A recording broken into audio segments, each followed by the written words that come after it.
सीधे सीधे ममता बनर्जी के लिए एक तरफ कुआं तो दूसरी तरफ खाई। अगर एक्शन लेंगी तब भी मुश्किल, एक्शन नहीं लेंगी तब भी मुश्किल। अब तो ये नया दाव है यहां पर। देखिए साहिल, सबसे पहले तो ये बात स्पष्ट है कि इस देश के अंदर संविधान के मुताबिक किसी को कहीं भी किसी भी जगह कानूनी तौर पर अपने धार्मिक स्थान को बनाने का अधिकार है। कोई कैसे रोक सकता है उसको? आप कैसे हुमायूं कबीर को, अगर वो कानून की मदद लेके अगर वो जमीन खरीद के अगर मस्जिद बनाना चाहते तो कौन रोक देगा उसको? या बाबरी मस्जिद ही बनाना चाहते कौन रोक देगा उसको?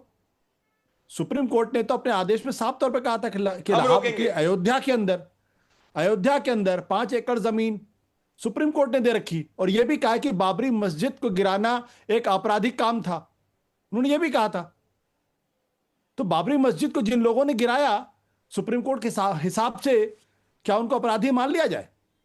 तो यह तर्क देना कि हम करने नहीं देंगे कयामत तक, इसका मतलब क्या है? विशुद्ध तौर पर राजनीति है, इसके अलावा कुछ नहीं है। भारतीय जनता पार्टी हिंदू तुष्टीकरण कर रही, ममता बनर्जी मुस्लिम तुष्टीकरण कर रहे हैं। दोनों तुष्टीकरण की राजनीति कर रहे हैं।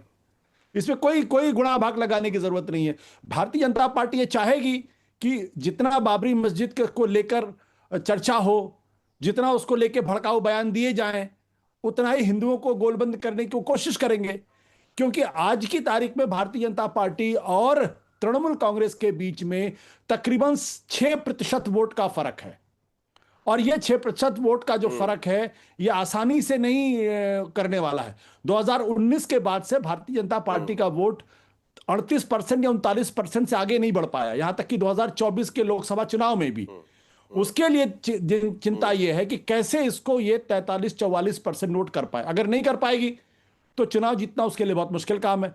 2021 में ममता बनर्जी को 48% वोट मिला था। आप सोचिए, विधानसभा के चुनाव में 48%, लोकसभा के चुनाव में उसको 46.16% वोट मिला था। तो ये पूरी की पूरी राजनीति सिर्फ हिंदू मुसलमान का करके, एक दूसरे के खिलाफ भड़काऊ वो भाषण देके, चाहे योगी आदित्यनाथ हो, चाहे हुमायूं कबीर हो, चाहे ममता बनर्जी हो, सब उसी खेल में लगे। कुल मिलाकर प्रदीप भंडारी, आशुतोष कहने की ये कोशिश कर रहे हैं कि वोट नहीं बढ़ेगा तो दूसरे का वोट कैसे काटा जा सकता है, उसकी कोशिश वहां पर चल रही है। जल्दी से आपका जवाब, फिर संगीत रागी बात करेंगे। भाई मैं तो अचंभित हूं आशुतोष जी की बातों से, पर मैं कह सकता हूं आशुतोष जी की अजीब विडंबना है। क्योंकि जब राहुल गांधी कहते हैं कि भाई कि कांग्रेस पार्टी कहती है कि राम मंदिर जो है, प्रभु श्री राम मिथ्या है, काल्पनिक है, तब उनको सेक्युलरिज्म और कम्युनल के बीच में फर्क नहीं दिखता। परंतु जब हिंदू की बात करना चालू तब इनको कमी लगता है। मुझे कहिए, बाबरी को मुसलमान से क्यों जोड़ रहे हैं आप साहिल भाई?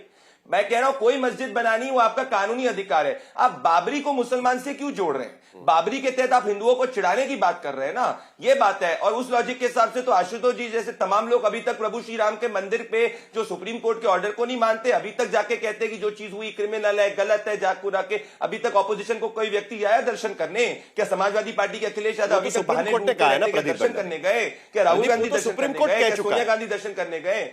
नहीं, मैं सुप्रीम कोर्ट कह चुका है ना, आपको तो पता है। सुप्रीम कोर्ट ने यह भी कहा है कि वो राम जन्मभूमि है, पर वो तो सुप्रीम कोर्ट ने यह भी कहा है कि राम जन्मभूमि है। तो क्या विपक्ष के किसी नेता ने अभी तक माना?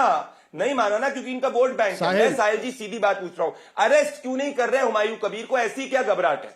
ऐसी क्या घबराहट है कि हुमायूं कबीर ये भी बात नहीं करना आशुतोष। ये तो कांग्रेस वाले नहीं रोक रहे हुमायूं कबीर को देने की बात करते हैं। खाई वाली स्थिति है ना, क्यों नहीं जाते उसको देखते कम्युनल? करेंगे तो भी मुश्किल, नहीं करेंगे तब भी मुश्किल।